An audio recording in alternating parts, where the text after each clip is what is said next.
Welcome to study point दोस्तों। Study point में आपका स्वागत है। एग्जाम में जो बार बार पूछे जाते हैं विटामिन के बारे में प्रश्न जो आते हैं एग्जाम में, उसके बारे में आज टॉप प्रश्न के बारे में हम बताएंगे आपको।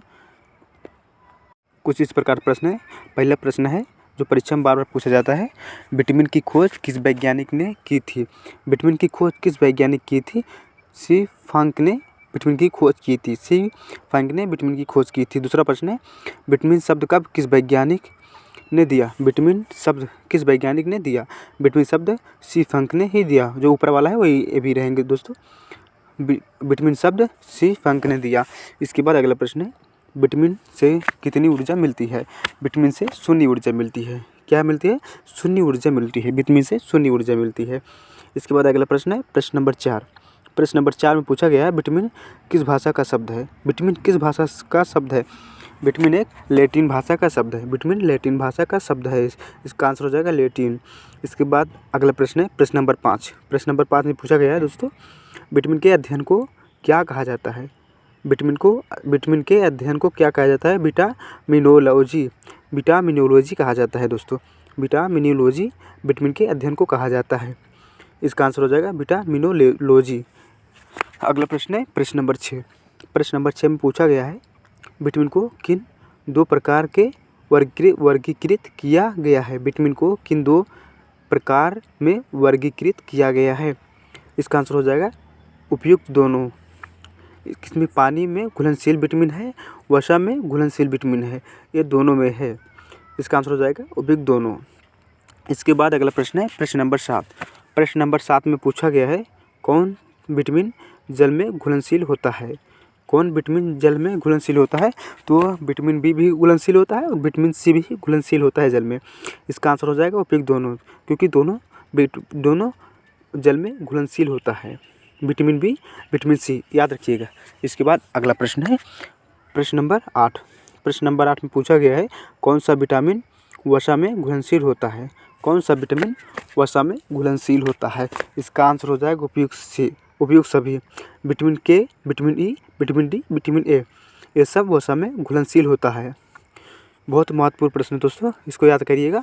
इसके बाद अगला प्रश्न है प्रश्न नंबर 9। प्रश्न नंबर 9 में पूछा गया है, किस विटामिन को सनशाइन विटामिन भी कहते हैं? किस विटामिन को सनशाइन विटामिन भी कहते हैं? याद रखिएगा दोस्तों, विटामिन डी को सनशाइन विटामिन भी कहते हैं। इसका आंसर हो जाएगा विटामिन डी। इसके बाद अगला प्रश्न है प्रश्न नंबर 10। प्रश्न नंबर 10 में पूछा गया है, मनुष्य की आंखों की रोशनी के लिए कौन सा विटामिन लाभदायक होता है? मनुष्य की आंखों के लिए आंखों की रोशनी को बढ़ाने में कौन सा विटामिन लाभदायक होता है? इसका आंसर हो जाएगा विटामिन ए। विटामिन ए मनुष्य की आंखों में के लिए लाभदायक होता है। इसके बाद अगला प्रश्न है प्रश्न नंबर 11। प्रश्न नंबर 11 में पूछा गया है, विटामिन ए का रासायनिक नाम क्या है? विटामिन ए का रासायनिक नाम क्या है? इसका आंसर हो जाएगा रेटिनोल। रेटिनोल विटामिन ए का रासायनिक नाम है। विटामिन ए का रासायनिक नाम रेटिनोल है। इसके बाद अगला प्रश्न है प्रश्न नंबर 12। प्रश्न नंबर 12 में पूछा गया है, किस विटामिन को एंटी कैंसर विटामिन भी कहते हैं? किस विटामिन को एंटी कैंसर विटामिन भी कहते हैं? इसका आंसर हो जाएगा ए। विटामिन ए को एंटी कैंसर विटामिन भी कहते हैं। इसके बाद अगला प्रश्न है प्रश्न नंबर 13। प्रश्न नंबर 13 में पूछा गया है, किस विटामिन को एंटी इन्फेक्शन विटामिन भी कहते हैं? किस विटामिन को एंटी इन्फेक्शन विटामिन भी कहते हैं? इसका आंसर हो जाएगा विटामिन ए। विटामिन ए को एंटी इन्फेक्शन विटामिन भी कहते हैं, विटामिन ए को।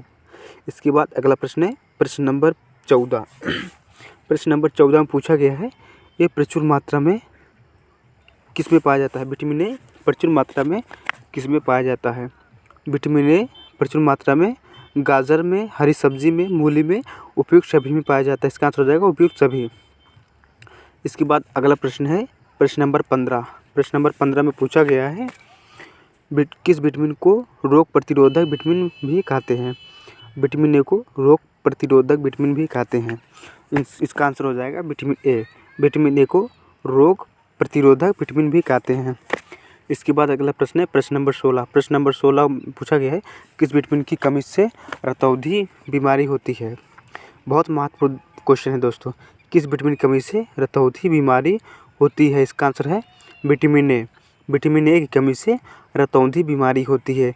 उसमें रात को नहीं दिखाई देता, पूरी तरह से नहीं दिखाई देता, उसे रतौंधी बीमारी कहते हैं।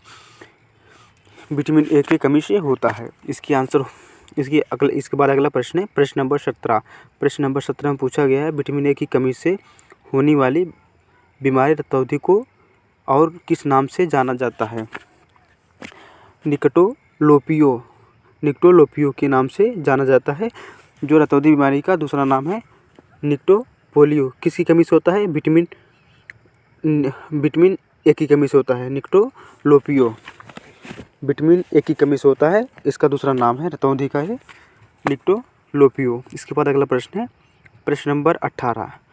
प्रश्न नंबर 18 में पूछा गया है वयस्कों में होने वाली बीमारी अस्थिमज्जता या ओस्टियोमलेशिया किस विटामिन की कमी से होता है? इसका आंसर हो जाएगा विटामिन डी की कमी से होता है। इसके बाद अगला प्रश्न है प्रश्न नंबर 19। प्रश्न नंबर 19 में पूछा गया है किस विटामिन में कोबाल्ट पाया जाता है? किस विटामिन में कोबाल्ट पाया जाता है? इसका आंसर हो जाएगा विटामिन B12 में कोबाल्ट पाया जाता है। ये बालों के लिए बहुत महत्वपूर्ण है दोस्तों, विटामिन B12। इसके बाद अगला प्रश्न है विटामिन B1 का रासायनिक नाम क्या है? विटामिन B1 का रासायनिक नाम क्या है? थायमिन विटामिन 1 का रासायनिक नाम है।